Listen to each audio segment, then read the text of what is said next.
สวัสดี GQ Thailand นะครับผมบิวกินครับ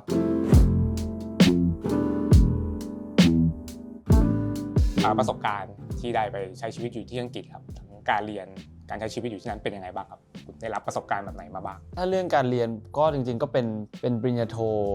นั่นแหละครับคือผมเรียน entrepreneurship มันก็จะเป็นเกี่ยวกับผู้ประกอบการอะไรเงี้ยจริงตอนที่ผมเรียนตรีเนี่ยผมเรียน marketing มันก็จะค่อนข้างสโคปดาวลงไปใน angle หนึ่งของการทำ business อะไรเงี้ยแต่ว่าพอเป็น entrepreneur ผมว่ามันเหมือนถอยมาอีกก้าวหนึ่งครับแล้วเหมือนมันเห็นภาพใหญ่ในการทำธุรกิจมากขึ้นรวมถึงพอเป็น entrepreneurship แบบเขาก็จะโฟกัสที่การทำ startup หรือว่าการทำ SME อะไรเงี้ยครับแล้วก็จะได้เหมือนได้ skill set ที่มันค่อนข้าง practical มากขึ้นแล้วกันกับการที่หมายถึงว่าเราเริ่มจากทำธุรกิจขนาดเล็กการบริหารองค์กรขนาดเล็กการจัดการคน mindset แบบไหนที่มันจะ work กับองค์กรขนาดเล็กอะไรเงี้ยครับแล้วก็อีกพาร์ทหนึ่งของการใช้ชีวิตผมว่าอันเนี้ยเป็นอีกพาร์ทหนึ่งที่แบบผม enjoy มากเลยก็คือมันเหมือนกับว่าช่วงที่ผมเรียนตรีที่ไทยอะไรเงี้ยผมเรียนไปด้วยแล้วผมก็ทำงานไปด้วยแล้วผมก็อยู่กับที่บ้านอะไรเงี้ยมันเหมือนกับว่าผมไม่ค่อยได้จัดการอะไรในมุมของการใช้ชีวิตเท่าไหร่ก็เหมือนกับว่าไปเรียนแล้วก็ยังต้องทำงานอยู่ด้วยก็ไปทำงานอะไรเงี้ยแต่ว่าพอไปอยู่อังกฤษอ่ะมันเหมือนกับว่าเราทำงานไปด้วยไม่ได้ในช่วงเวลาที่เราอยู่ที่นู่นอะไรเงี้ยก็เลยเหมือนช่วงเวลาที่ผมอยู่อังกฤษมันเหมือนกับว่าผมเรียนเป็นนักเรียนแบบเต็มตัวเลยแล้วก็ช่วงเวลาว่างผมก็มีโอกาสได้ไป explore ทำนั่นทำนี่อะไรเงี้ยรวมถึงอยู่บ้านได้แบบลองใช้ชีวิตแบบใช้ชีวิตจริงๆอะไรเงี้ยแบบลองจัดการชีวิตตัวเองด้วยตัวเองอะไรเงี้ยเช่าหอจ่ายค่าน้ำค่าไฟจ่ายภาษีทำกับข้าวทำความสะอาดซักผ้าอะไรต่างๆอะไรเงี้ยคือเหมือนกับว่าก็ไปใช้ชีวิตเหมือนกับนักเรียนที่ไปเรียนต่างประเทศจริงๆคนหนึ่งอะไรเงี้ยแล้วก็เหมือนพอเรามีเวลาว่างมากขึ้นอะไรเงี้ยบวกกับผมว่าบริบทที่มันเปลี่ยนไปเราได้ไปดูภูมิทัศน์ที่มันใหม่ๆได้ไปเจอคนใหม่ๆได้ไปเจอกับ mindset ใหม่ๆการใช้ชีวิตใหม่ๆอะไรเงี้ยผมว่าอันนี้มันก็เป็นประสบการณ์ที่สุดท้ายแล้วมันก็เหมือนเป็นต้นน้ำของไอเดียให้กับตัวเราเองทั้งในมุมธุรกิจแล้วก็ในมุมของการเป็นศิลปินที่ทำอยู่ด้วยอะไรเงี้ยถือเป็นเส้นทางที่เราเป็นคล้ายๆกับออกจากคอมฟอร์ตโซนอะไรเงี้ยครับหรือว่าแตกต่างจากที่เราเคยอยู่ค่อนข้างครับค่อนข้างออกเยอะเลยเหมือนกันเพราะว่าจริงๆตั้งแต่ผมเด็กๆมาเนี่ยผมไม่เคยไปใช้ชีวิตเองคนเดียวเลยแต่จริงๆพี่น้องผมเขาก็ไปเป็นนักเรียนแลกเปลี่ยนอะไรเงี้ยไป FS ไป I study อะไรเงี้ยผมก็ไม่เคยไปเพราะว่าผมตอนเด็กติดบ้านแล้วก็ตอนเข้ามหาลัยจริงๆเขาก็จะมี exchange program ให้แบบเด็กไปต่างประเทศอะไรเงี้ยผมก็ไม่ได้ไปผมก็ทำงานอะไรเงี้ยก็เลยผมรู้สึกว่าอันเนี้ยน่าจะเป็นช็อตเดียวในชีวิตเลยที่ผมจะมีโอกาสได้ไปใช้ชีวิตอยู่ด้วยตัวเองแล้วก็ได้ไป explore ชีวิตในแง่มุมของการอยู่คนเดียวแล้วก็รับผิดชอบชีวิตตัวเองใน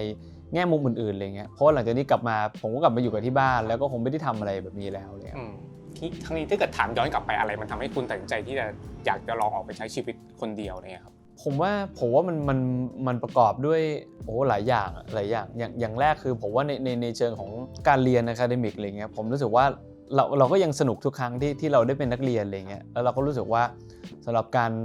รเรียนปริญญาโทอะไรเงี้ยมันก็เป็นเหมือน another step ที่หลังจากจบปริญญาตรีจริงๆเราก็ตั้งใจอยู่แล้วว่าอยากจะเรียนปริญญาโทแต่ว่าด้วยโอกาสด้วยอะไรเข้ามาอะไรเงี้ยมันเหมือนกับว่าเราก็ไม่มีโอกาสได้ไปสักที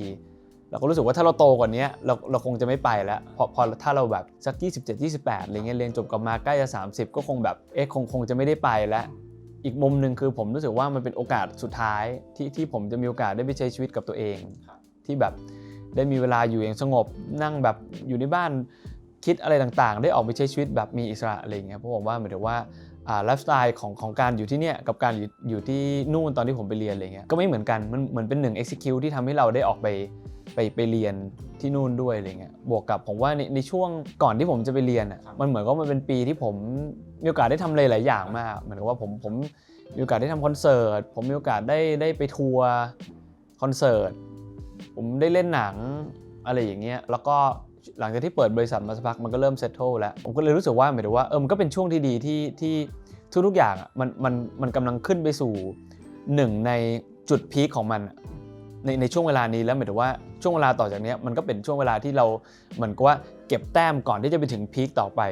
ในแต่ละเส้นทางอะไรเงี้ยผมก็รู้สึกว่ามันก็เป็นช่วงที่ดีที่เราก็เหมือนกับว่าเบนเป้าจากการทำงานมาเรียนแล้วก็หมายถึงว่าช่วงนั้นเราก็มีโอกาสได้ทำเพลงอะไรอย่างเงี้ยเราก็ทำออนไลน์ได้ทำอะไรได้แล้วก็งานแสดงมันก็เพิ่งจะถ่ายจบไปอีกเรื่องนึงด้วยตอนนั้นก็เลยรู้สึกว่าเป็นช่วงเวลาที่ดีเป็นช่วงเวลาที่แบบเหมาะที่สุดละกับช่วงชีวิตนี้บวกกับ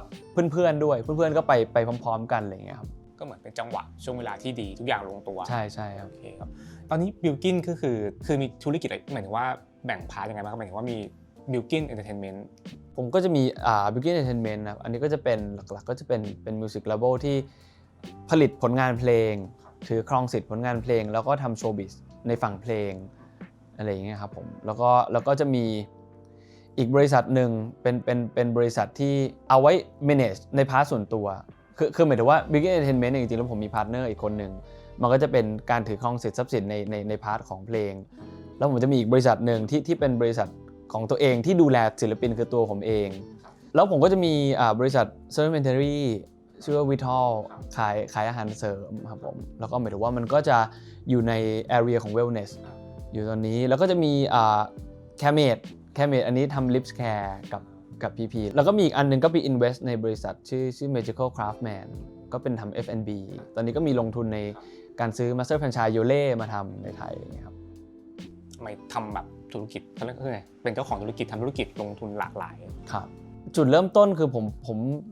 ผมโตมาด้วย mindset ของเป็น marketers มันพอเป็น marketers หมายถึงว่าเรามองในมุมมองของการ seek หา opportunity ครับถ้าเราเจอ opportunity แล้วเรารู้สึกว่าเราเอา creative หรือว่าเราสามารถ fill in the gap ได้ให้กับ consumer ได้เราเจอ pain point เราสามารถหารูแล้วเราหาตัวอุดรูนั้นได้ผมว่าเราก็มองสิ่งนั้นเป็นโอกาสแล้วเราก็บวกกับผมว่าในแต่ละช่วงชีวิตพอเรามีประสบการณ์ในหลายๆแง่มุมแล้วเรามีไอเดียในหลายแง่มุมผมอาจจะรู้สึกว่าผมมี passion ในหลายๆด้านที่รู้สึกว่าสนุกกับการลงไปอยู่กับมันมั้งครับแต่จริงก็คือพาร์ทหนึ่งบิลกิ้นก็คือเป็นคนเบื้องหน้าเป็นศิลปินนักแสดงนะครับพาร์ทหนึ่งก็คือเป็นผู้บริหารเป็นเจ้าของธุรกิจจริงๆ2พาร์ทนี้มันแตกต่างกันยังไงครับต่างกันมากครับต่างกันมากผมว่าจริงๆก่อนนั้นเนี้ยจริงๆผมเริ่มเป็นศิลปินก่อนที่จะมาทำธุรกิจจริงๆจังๆอะไรเงี้ยคือหมายถึงว่าในช่วงที่ผมกำลังเรียนปริญญาตรีอะไรเงี้ยจริงๆตอนนั้นก็อยู่ที่นาดาวแล้วก็เริ่มทำงานแสดงเริ่มทำงานเพลงแล้วหมายถึงว่า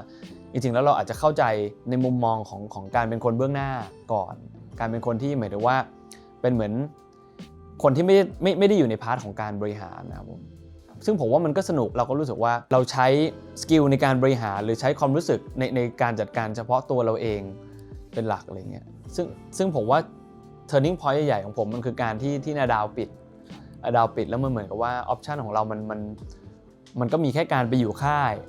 หรือการมาอยู่แบบไม่มีค่ายหรือก็เปิดค่ายเองอะไรอย่างเงี้ยซึ่งผมรู้สึกว่าสิ่งที่ผมทำมัน require มือหลายๆมือในหลายๆแง่มุมแล้วก็ resource เยอะอะไรอย่างเงี้ยผมรู้สึกว่าก็ลองสนุกกับการเปิดค่ายดูแล้วก็เลยเหมือนกับว่าเพิ่งจะมาเข้าใจในฐานะของการลงทุนธุรกิจหรือว่าการบริหารจริงตอนที่เปิดค่ายเองอะไรเงี้ยซึ่งผมว่าพาร์ทนี้มันก็เป็นหนึ่งในช็อตที่ทำให้เรามีสกิลเซ็ตมากขึ้นมีความมั่นใจมากขึ้นก็เลยทำให้เราเหมือนกับว่ากล้าไปทำอะไรหลายอย่างมากขึ้นเลยผมว่ามันต่างกันเยอะเลยเพราะว่า as a ศิลปินผมว่าเราใช้ feeling เป็นหลักใช้ passion เป็นหลักอะไรเงี้ยเรามีความต้องการเรามีภาพหลายๆอย่างมากซึ่งหมายถึงว่าบางครั้งมันก็จะขัดกันกับในมุมของการบริหารอะไรเงี้ยในตอนที่แบบอยู่ค่ายอะไรเงี้ยมันก็จะมีหลายๆครั้งที่เรามองไม่ตรงกันอะไรเงี้ยแต่พอเรามาทำจริงๆเราจะเริ่มเห็นความเป็นจริงหลายๆอย่างในหลายๆแง่มุมทั้งในระบบการทำงานทั้งในเรื่องของการบริหารเงินการใช้จ่ายหรืออะไรต่างๆอะไรเงี้ยผมว่ามันยังมีดีเทลเยอะมากเลยที่ตอนที่เราเป็นศิลปินเราไม่เคยมองเห็นหรือเข้าใจสิ่งนี้เลยว่ามันต้องใช้ effort มากแค่ไหนมีความเครียดมากแค่ไหนอะไรเงี้ยแต่หมายถึงว่าสุดท้ายแล้วผมว่ามันรู้สึกโชคดีมากที่ออกมาเปิดค่ายเองเพราะว่าเราได้เข้าใจผู้บริหารว่าศิลปินเราเป็นศิลปินที่เราเข้าใจผู้บริหารแล้วเราก็เป็นผู้บริหารที่เราเข้าใจศิลปินว่าจริงๆแล้วหมายถึงว่าความต้องการหรือความรู้สึกของเขามันคืออะไรและหมายถึงว่าสิ่งที่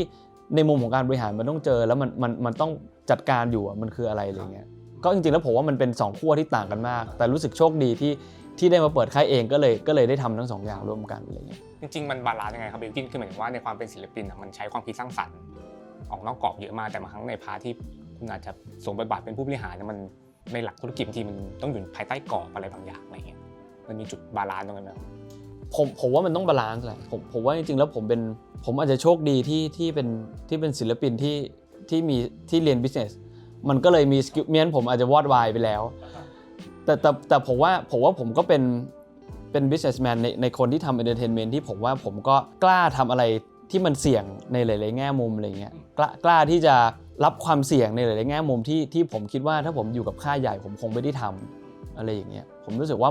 มันก็คือเป็นเหมือน perfect balance ของทั้งสองแง่มุมแหละที่สุดท้ายแล้วผมว่าผมเป็นศิลปินที่แคร์ธุรกิจแต่ว่าผมเป็นนักธุรกิจที่แคร์ศิลปินมันเลยเหมือนกับว่าแล้วพอเราทำเองแล้วมีเราคนเดียวผมว่ามันเลยเป็นความพอดีของสิ่งที่มันกำลังทำอยู่อะไรอย่างเงี้ยมั้งตั้งแต่เข้าวงการบันเทิงมาจนถึงปัจจุบันครับสไตล์ของบิลกิ้นคือเราเปลี่ยนไปมากน้อยแค่ไหนไหมครับสไตล์แบบการแต่งตัวแฟชั่นอะไรเงี้ยครับในด้านแฟชั่นใช่ไหมครับผมว่าจริงๆแล้วมันจะมีช่วงเวลาของมันนะมันจะมีช่วงเวลาของมันช่วงไหนที่เราเสพอะไรอ่ะเราก็จะอิมโฟเรนซ์สิ่งนั้นเข้ามาในชีวิตมากขึ้นแต่หมายถึงว่าผมว่าเบสไลน์ของผมจริงๆอ่ะผมเป็นคนไม่ได้แต่งตัวแบบจัดจ้านอะไรขนาดนั้นนะผมเป็นคนแต่งตัวเรียบง่ายแต่ผมรู้สึกว่าเราใส่ใจในดีเทลของมันนะจริงๆแล้วหมายถึงว่าเสื้อยืดเสื้อโปโลหรือกางเกงตัวเดียวไม่ได้เลเยอร์อะไรมากมายไม่ได้อ c เซสซอรี่เยอะแต่หมายถึงว่าทุกชิ้นนะมันจะต้องมีดีเทลของมันส่วนเรื่องสไตล์อะไรเงี้ยผมว่าจริงๆแล้วมันหลากหลายนะบางทีเราก็มีช่วงนึงถ้าเราดูหนังดูอะไรมาหรือเราเสพอะไรมาหรืออยู่ใกล้ใครอะไรเงี้ยช่วงนึงไปสตรีทก็มีช่วงนึงกลับมาแต่งตัวแบบเฮ้ยกลับมามีความคลาสซี่มากขึ้นกลับมาอะไรเงี้ยแต่ผมว่าผมตอบไม่ได้ขนาดนั้นมั้งว่าจริงแล้วสไตล์การแต่งตัวในวันนี้มันคือสไตล์อะไรเพราะจริงๆแล้วมันค่อนข้างหลากหลายในอารมณ์แต่ละวันด้วยนะไม่ว่าบางวันแบบอยากจะแต่งตัวแบบเนี้ยบางวันอยากจะแต่งตัวแบบเนี้ยบางวันแบบอาจจะเริ่มอิมโฟเรนซ์จากของชิ้นเดียวในร่างกายแล้วก็แตกมาเป็นเอลิเมนต์ที่เหลือที่มันประกอบกันอะไรอย่างเงี้ยก็ผมแต่งตัวเป็นตัวเองแล้วกันเป็นตัวเองที่จะต้องเจอในแต่ละวันแล้วก็ความรู้สึกในวันนั้นแล้วก็เราก็อิมโฟเรนซ์ในช่วงนั้นนะครับจริงอยากให้บิลกิ้นพูดถึงการทำงานกับกุชชี่นึงครับหมายถึงว่าก็ทำงานกับกุชชี่มาสักระยะหนึ่งแล้วเป็นยังไงบ้างครับความรู้สึกที่ได้ทำงานกับกุชชี่อะไรเงี้ยครับก็ค่อนข้างแฮปปี้มากนะครับแฮปปี้มากจริงๆปีนี้ก็ปีที่จริงนานมากแล้วถ้าตั้งแต่เริ่มทำงานกับกุชชี่ก่อนที่จะเป็นนานมากแล้วอะผมว่าเขาเป็นทีมที่น่ารักเป็นทีมที่น่ารักแล้วหมายถึงว่าในเรื่องของการทำงานก่อนแล้วกันผมว่าเราคุยกันได้ดั่งคนในบริษัทเดียวกันหรือคนที่เป็นพี่น้องกันอะไรเงี้ยผมรู้สึกว่าอะไรที่เราโอเคเราไม่โอเคหรืออะไรอย่างเงี้ยผมว่ากับทีมกุชชี่เราสามารถคุยกันได้ตรงๆผมว่าเช่นกันผมว่ากับทีมกุชชี่มีอะไรหรือว่าเขามีโปรเจกต์อะไรหรือว่ามีเรื่องอะไรผมว่าเราก็คุยกันได้แบบตรงไปตรงมาแล้วเราก็อยู่กันแบบโดยที่ผมว่าเขาก็ดูแลผมดีมากแล้วเรารู้สึกว่าเราได้รับการให้คุณค่าให้เกียรติอยู่เสมออะไรเงี้ยแล้วเราก็รู้สึกว่าเราแฮปปี้ทุกครั้งที่เราได้ทำงานกับเขาแล้วก็ผมว่าในเชิงของสไตล์ของแบรนด์ละกันผมว่าการที่จะเป็น BA ให้กับแบรนด์สักแบรนด์หนึ่งอะผมว่ามันเป็นเรื่องที่ต้องคิดหนักมากเพราะว่ามันเหมือนกับว่า influence ของแบรนด์นั้นนะมันจะต้องอยู่กับเราอย่างเข้มข้นแล้วก็อยู่ในระยะเวลาที่มันนานอะไรเงี้ยซึ่งผมก็ดีใจมากที่เป็น Gucci จริงๆเพราะผมว่าหมายถึงว่าด้วย personality ของแบรนด์ความคลาสซี่ความยูนิคของเขาแล้วก็เอเซนส์ของความเป็นกุชชี่อะไรเงี้ยผมรู้สึกว่ามันพอมันเข้ามาอยู่กับตัวเราแล้วเข้ามาอยู่ในความเป็นตัวเราไม่ว่าจะในเชิงของการทำงานหรือในชีวิตส่วนตัวอะไรเงี้ยผมรู้สึกว่ามันอยู่ด้วยกันได้แล้วมันส่งเสริมกันอะไรเงี้ยผมรู้สึกว่ามันก็เลยทำให้ผมรู้สึกว่าการทำงานกับกุชชี่มันแฮปปี้ทั้งในเชิงความสัมพันธ์ส่วนตัวกับทีมงานกับทั้งหมดแล้วมันก็แฮปปี้ทั้งในเชิงผลลัพธ์แล้วก็ในการทำงานจริงๆด้วยอะไรเงี้ยถ้าเกิดให้หยิบหลักทฤษฎีการบริหารธุรกิจหนึ่งแนวคิดที่คุณเอามาปรับใช้ในชีวิตเนี่ยหลักการนั้นคืออะไรครับโอ้โหจริงๆมันมีหลายอย่างมากแต่ผมว่าสิ่งที่สำคัญที่สุดเลยที่ผมว่าในการบริหารเลยอะผมว่ามันคือการ prioritization เพราะว่าผมว่าพอเรายิ่งเราทำอะไรหลายอย่างเราเป็นศิลปินด้วยเราบริหารด้วยแล้วเราก็ทำงานหลายๆอย่างด้วยแล้วเราก็ยังสนุกกับการเป็นคนครีเอทีฟด้วยทำอะไรด้วยอะไรเงี้ยผมว่ามันมีหลายอย่างที่เราต้องทำมากนอกจากแค่เรื่องงานด้วยเรายังมีเวลาเราต้องใช้ spend time กับที่บ้านเราต้อง spend time กับเพื่อนเราต้องอยู่คนเดียวด้วยเราต้องพักผ่อนด้วยเราต้องออกกำลังกายด้วยอะไรเงี้ยผมว่า prioritization สำคัญมากกับการที่เราจะต้องรู้ว่าเราต้องให้ความสำคัญกับอะไรมากแค่ไหนอะไรก่อนหลังแล้วก็อะไรที่เราควรจะไปเสียเวลากับมันเพราะผมว่าเวลาพอยิ่งโตมาเรื่อยยิ่งทำงานไปเรื่อยผมเวลาจริงๆแล้วเรามีเวลาน้อยมากเลยแต่ละวันอะไรเงี้ยผมว่าการจัดการเวลาของตัวเองเนี่ยสำคัญที่สุดก่อนที่เราจะไปจัดการ อะไรอย่างอื่นอะไรเงี้ยเรียงระดับความสำคัญของแต่ละอย่างใช่แล้วหมายถึงว่าอันนี้คือในพาร์ทของตัวเองด้วยแล้วก็รวมถึงในแต่ละ BU ที่เราทำด้วยอะไรเงี้ยผมว่าถ้าเรามี mindset ของการ prioritization อะในทุกเลเยอร์ของการบริหารนะมันจะเป็น structure มากขึ้นแล้วมันก็จะ effective มากขึ้นด้วยในเชิงของ effort ที่เราใช้เข้าไปแล้วก็การบริหารอะไรต่างๆอย่างเงี้ยหมายถึงว่าบางอย่างเราทำเองบางอย่างจริงๆแล้วเราไม่ควรจะเสียเวลากับมันเราควรจะให้คนอื่นทำเราควรจะหาคนมาทำเฮ้ยอันนี้มันสำคัญมากเราควรจะทำเองอันนี้ไม่ได้อันนี้ต้องทำก่อนอันนี้ทำก่อนแหละผมว่าผู้บริหารที่ดีต้องมองให้ขาดว่าเราต้องเสียเวลากับอะไรแล้วเราต้องใช้เวลากับมันยังไงมากแค่ไหนอะไรเงี้ยบิลกิ้นเองในฐานะศิลปินแล้วก็ถ้าในฐานะผู้บริหารบิลกิ้นเอนเตอร์เทนเมนต์ครับเราอยากจะพาทั้งตัวเองแล้วก็บิลกิ้นเอนเตอร์เทนเมนต์ครับไปไกลแค่ไหนยังไงไหมครับโอ้จริงๆเป็นคำถามที่ยากมากเลยเพราะผมว่าความพิเศษของ Bilkin Entertainment คือหมายถึงว่า stakeholder ทั้งในมุมของการเป็นศิลปินที่มีอยู่คนเดียวก็คือตัวผมเองแล้วก็หมายถึงว่าในฐานะของ investor หรือ manager อะไรเงี้ยตัวผมซึ่งจริงๆแล้วมีพี่เบลสุพลอีกคนนึงนะผมว่าเราเห็นภาพเดียวกันซึ่งปลายทางของบริษัทเนี้ยมันคือการทำให้ตัวผมเองและพี่เบลมีความสุขที่สุดในฐานะการเป็นศิลปินด้วยการเป็นผู้ลงทุนด้วยและการที่เราจะเสียเวลามาทำสิ่งเนี้ยคือถ้าจะให้ขยายความผมจะบอกว่าผมไม่ได้มีโกในการทำบริษัทขนาดนั้นว่าหมายถึงว่าในอีก5 ปี 10 ปีเราจะต้องเป็นบริษัทที่มี market cap เท่าไหร่เราจะต้องโตเท่าไหร่อะไรเงี้ยผมรู้สึกว่าพอเราสนุกกับการเป็นศิลปินด้วยแล้วหมายถึงว่ามันเป็นสิ่งที่มันเลี้ยงชีพเราด้วยอะไรเงี้ยผมว่าในเชิง wealth อะมันจะมีอยู่จุดหนึ่งที่เรารู้สึกว่าเท่านี้มัน secure กับเราในเชิง financial ละหลังจากนี้มันคือความสนุกทั้งในการที่เรากล้าที่จะ spend กล้าที่จะ take risk อะไรต่างๆในมุมของบริษัทมากขึ้นเพราะว่าในเชิงของ personal financial เรา secure แล้วเราอยากจะทำอะไรที่มันสนุกมากขึ้นทางใจและความรู้สึกอะไรเงี้ยผมแค่รู้สึกว่า Bilkin Entertainment ตอนนี้ไม่ได้มีแพลนที่จะรับศิลปินใครใหม่เข้ามาถ้าในวันนี้มันยังอยู่ใน environment เนี้ยอยู่ใน culture เนี้ยที่มันมีผมในฐานะศิลปินผมในฐานะ investor แล้วก็พี่เบลที่เรายังมองเห็นสิ่งนี้ร่วมกันนะมันก็จะเป็นแค่เหมือน playground ที่เรารู้สึกว่าเราสนุกในการที่เราได้ express ความรู้สึกหรือว่าความต้องการหรือว่ามุมมองของเราทั้งในทุกๆแง่มุมที่เรากำลังทำกันอยู่อะไรเงี้ยผมว่ามันเลยทำให้เราไม่ได้มีปลายทางขนาดนั้นว่าวันหนึ่งจะทำอะไรผมว่าบางทีเราอาจจะมี year plan ในระยะปี2 ปีแต่หลังจากนั้นน่ะผมรู้สึกว่าถ้าเรารู้สึกว่าเราไม่ได้ passionate กับมันแล้วเราเหนื่อยแล้วเราจะหยุดแล้วเราอาจจะหยุดทำเลยก็ได้หรือเรารู้สึกว่าเราอาจจะปีนี้อยากทำคอนเสิร์ตเราก็ทำปีนี้เราไม่อยากทำเราก็อาจจะไม่ได้ทำอะไรขนาดนั้นอะไรเงี้ยผมรู้สึกว่ามันค่อนข้าง fluctuate ในเชิงของถ้ามองในมุมของแบบ business จริงๆอ่ะผมว่ามันอาจจะเอา mindset นั้นอะมา judge กับเคสนี้ไม่ได้เพราะว่ามันค่อนข้างมีเรื่องส่วนตัวลงไปอยู่ในบริษัทในเยอะอะไรเงี้ยเลยไม่ได้มีโกคือทำให้ตัวเองมีความสุขครับใช่เรียบร้อยแล้วครับพี่ขอบคุณมากขอบคุณครับ